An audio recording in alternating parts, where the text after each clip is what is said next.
It is my honor to introduce our next speaker, California State Assemblymember Sade Elhawary. Assemblymember Elhawary represents the 57th Assembly District, including Exposition Park, South Los Angeles, and downtown Los Angeles. She's an educator, organizer, and advocate for social justice. Born and raised in Los Angeles as a daughter of Egyptian and Guatemalan immigrants, Assemblymember Elhawary has spent her career developing young leaders, advancing equity in education and health, and building stronger communities. Please join me in welcoming California State Assemblymember Sade Elhawary.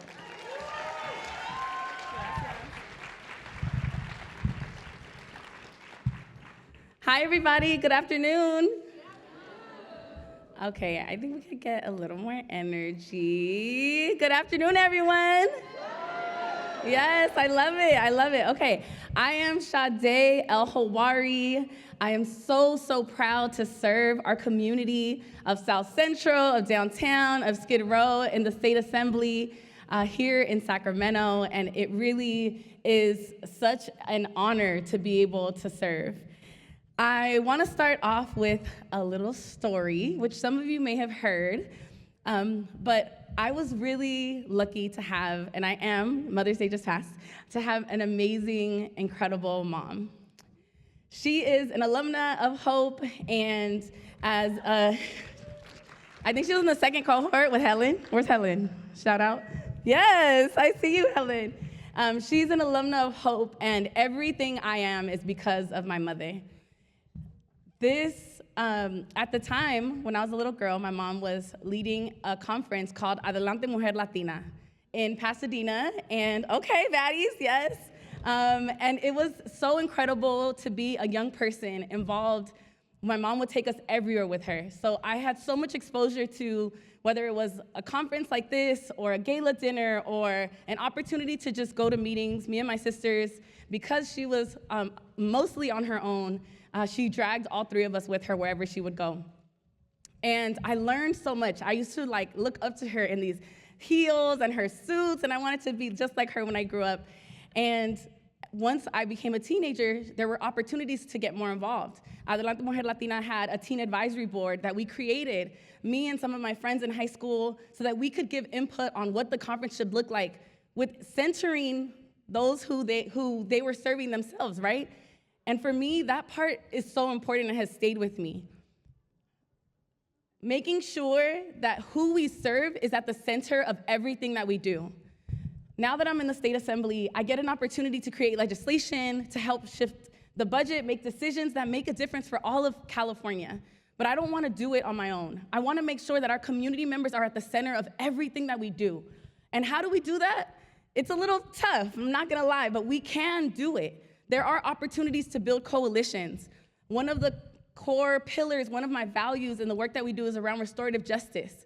And so we've gone to work with folks in the community to actually bring them to be part of the process when we've looked at legislation that's related to the criminal justice system.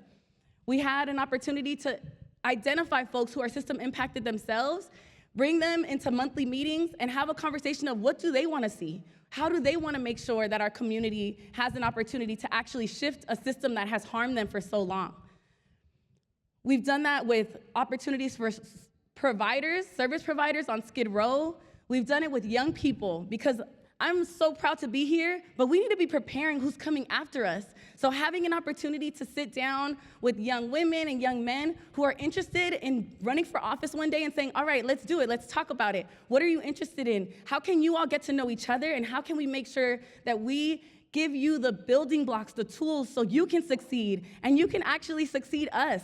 Me and folks like the amazing Senator Sasha Renee Perez, we're young, but we won't be young forever. So we want to be prepared to get the next generation into these offices so that they can be able to thrive and they can continue this work and continue this legacy that has been created through organizations like Hope, which we are so proud to be a part of. I want to tell you all one more story, and I think I'll get off here in a second. When I was 18 years old, I was part of Adelante. We were doing the conference, we had a chance to plan it, and right after the conference ended, we got invited to come up to Sacramento for Latina Action Day. And I had not ever heard of Latina Action Day. I didn't really understand how Sacramento worked.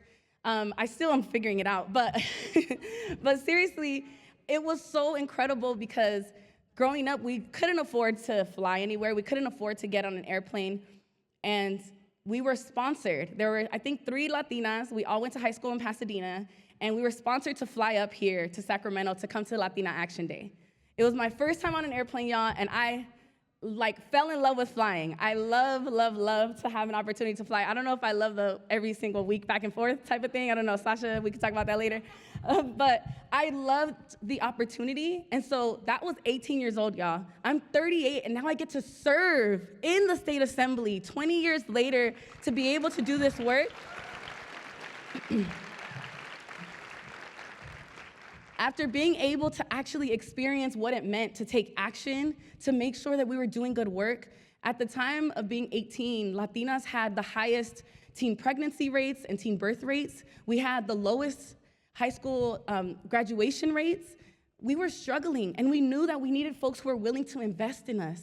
And that's what investment looks like, being able to come up to Sacramento, to advocate, to be able to go to different offices, to lobby, to say this is what we need, this is what our communities need to be able to thrive. Not just to survive, but to thrive in our communities. And so continue to stay involved, continue to stay invested. That's how we get here. That's how we make a difference for every single one of our homegirls back home. That's how we get to do this work every single day. So thank you all so much for this opportunity. Continue to do what you're doing and making it happen and being chingonas. Thank you.